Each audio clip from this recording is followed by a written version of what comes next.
خب همونطور که میدونید سپاه خامنه‌ای در استان هرمزگان یک به اصطلاح مانور برگزار کرد.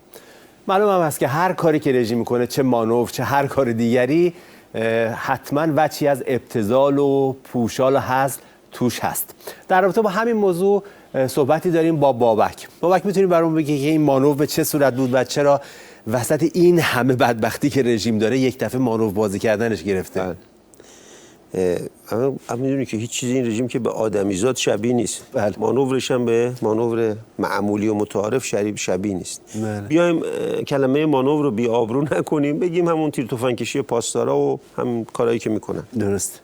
داستان این پاسدارا مثل داستان اون آدمی بود که دوست داشت مثل لومپنا تازه بره مثلا یه عربده بکشه، همه ازش بترسن. رفت توی خیابون یه دفعه گفت من نمیبینم. میدونست که هر کی میخواد این کارو بکنه دیگه من نمیبینم، یعنی من کسی رو نمیبینم جلوم وایسه. تا اینو گفت 7 10 نفر حمله کردن که بزننش. سریع یه ورق در آورد گفت من چشم ضعیفه، میتونید اینو برام من بخونید. درست. یعنی همون به اصطلاح تاکتیک عربده تو کوچه خالی. بله دقیقاً. حالا یه سوالی بابا، این دفعه تو کوچه نبودی، رفتن تو خیابون کشیدن. بله. حالا چرا وسط مذاکرات این کار کرد؟ پیام بدی نداره این؟ بله. تو رشته جونورشناسی خوندی امید؟ جانورشناسی نه والله. چون زمان شما نبوده احتمالاً. این رشته جدیده. بعد اگر در علوم جدید جانورشناسی یک میرسیم به تیره‌ای به نام پاسدارسانان. این تیره از ویژگیاش اینه وقتی تو مخمسه گیر میکنه، وقتی وضعیتش اینطوری میشه که روی تیغه اره میشینه، نه جلو نه عقب میتونه بره، شروع میکنه به باد و بلوف. ببین اینا بلند شدن رفتن وین که آره ما اومدیم تحریما همه رو باید وردارید، راستی آزمایی میکنیم که اگه ورداشتید بعدم باید تعهد بدید تا ابدالدهر از برجام نیاد بیرون. طرف مقابل به پشیزی همین حرفا رو نخرید. نه تنها نخرید، شروع کرد به تهدید. صرف تهدید برای این رژیم وحشتناکه چون باعث ریزش میشه. درست. تا اونجا که این یارو پاسدار عبداللهیان هست، همین دیپلمات متوهم، یه مریضی داره به نام خود دیپلمات پنداری. بله. یه مریض دیگه هم داره که تو صف اول عکس باشه، حتما دوست داره عکس صف اول باشه. عکس دوست. ولی بیماری روانی داره به نام توهم خود دیپلمات پنداری. برگشت از نیابت از خامنه یک فقره غلط کردم گویی گفت اصلا ما گفتیم تحریما، گفتیم تحریمای برجامی. این ترمز آنچنان شدید بود که شدید مداری که صندلی پشتی نشسته بود با سر خورد تو شیشه. این که همون شد که یعنی اینا وقتی گیر میکنن کارشون همینه، یا بیان شروع کنن به همین ادا اطفار و حرفای صدمن نقاز پاسدار سلامی و همین شکل ادا اطفارا.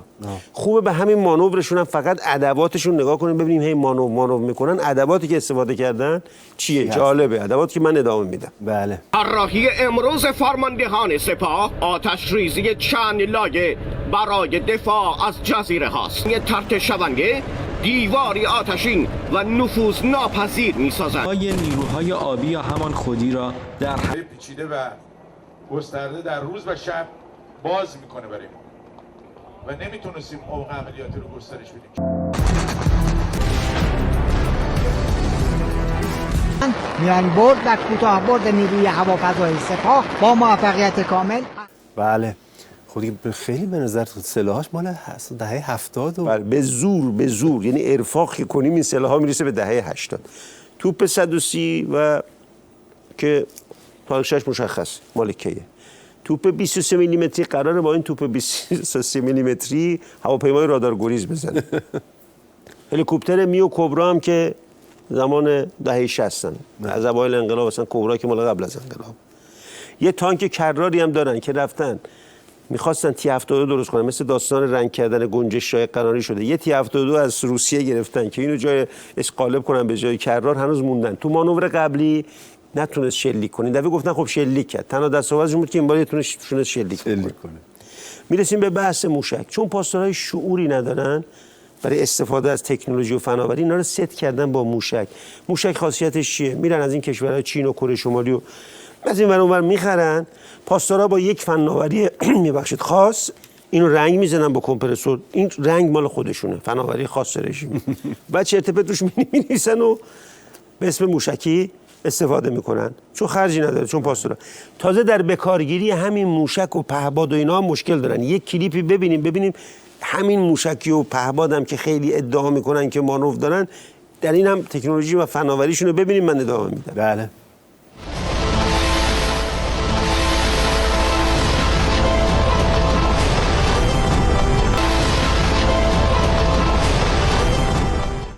بابک به نظر میاد این موشک پرتاب نشد، افتاد همینجوری. جالب میشد که این موشک میافتاد همون جایی که سلامی نام زیر این موشک بودن که ما به طور واقعی قدرت انهدام اینو سلامی حاجی زاده رو حاجی زاده، این همون ترکیبی که همیشه هستن با هم. ببین ما نخواستیم شما یه جایی رو بزنید، حداقل موشک‌های زیر پهپادتون رو خوب آچار کشی کنید که مایه آبروریزی نشه. رو خودتون هم کشید. برای این دیگه دشمن نخواستیم بزنیم، کافیه که همین کارهای مینیمومی که همه دنیا میکنن همین بکنید. پهپادتون موشکش رو سر خودتون نیاد حداقل. این هم از پهپادشون.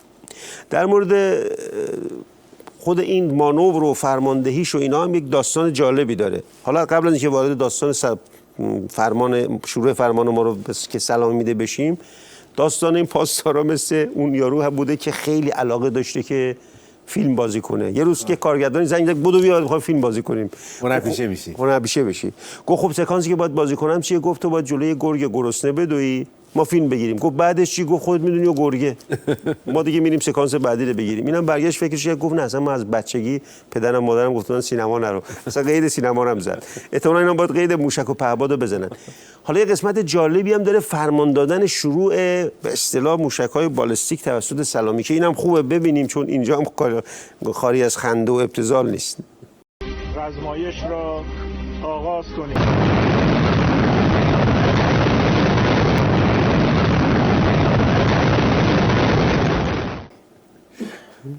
بله تمام این سرکرده‌ها جمع شدن. یکی بهشون نگفته که ببین محل پرتاب پشتتونه، وقتی میزنه خودشون گیج میشن کجا. آقا نخواستیم محل دشمنه بزنید، حداقل محل پرتابو بدونید. دیدید تازه فهمیدن از کجا شلیک شد. این میزان هماهنگی و دقت تو این مانوره که سلامی نمیدونست که محل شلیک موشک‌ها پشت سرشه. این سلامی تو فیلم هم تا آخر نفهمید موشک‌ها از کجا شلیک شدن. فکر کنم حاجی زاده اینا بالاخره فهمیدن، دور خودشون چرخیدن فهمید. بله. بالاخره دستاورد این مانوری که ما فیلم‌هاش الان قسمت شدیم چی بود؟ برای رژیم نمیدونم ولی برای من یه دستاورد داشت. من بعد از سالها جواب یه سوالمو گرفتم که این دشمن فرضی کیه که بعضن تو این مانورها پاسدارا رو لت و پار میکنه. میخوام تو و بینندگانم این دشمن فرضی رو بشناسید. این کلیپی که الان نشون میدید توش دشمن فرضی به وضوح دیده میشه. بله ببینید. با دقت زیاد و در کوتاه‌ترین زمان موفق به از بین بردن مواضع دشمن فرضی شدن. عملیاتش قطعاً بعد از بمباران‌ها و موشکباران سعی میکنه که با پهپادها هم هدف‌ها رو شکار بکنه، نقاطی رو که جاده‌های مواصلاتی، مراکز فرماندهی، ارتباطی و مراکزی که میتونه مقاومت در برابرشون ایجاد بکنه مقابله خواهد کرد. هواگردهای مهاجم هم با شلیک از چند نقطه منهدم یا مجبور به دور شدن از منطقه خودی می شوند. خب این که یه بادبادک قرمز رنگی بود.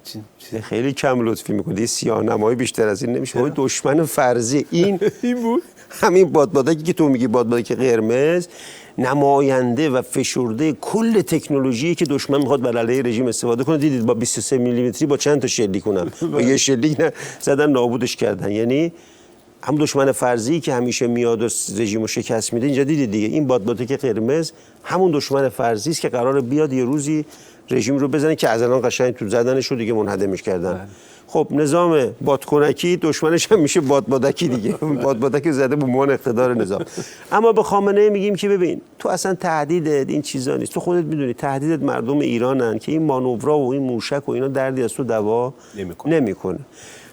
اون که ارتش شاه بود و آموزش درست حسابی داشت و سلسله مراتب داشت و غربی‌ها ساخته بودن و سلاح واقعی درست حسابی داشت، مردم ایران لوله کردن انداختن سطل زباله.